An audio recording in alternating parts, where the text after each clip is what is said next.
出来一天哈，刚回来肉扒拉鱼，哎我的妈呀，香，太饿了。一天在海上也就一顿饭，也没时间做饭，主要是全部做生产的。回来了饿一天了。走，还有大包头，留了一个，待会这个留给闺女吃，带回家。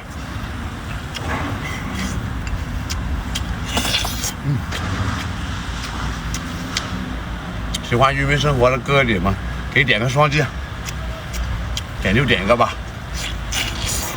关注我啊。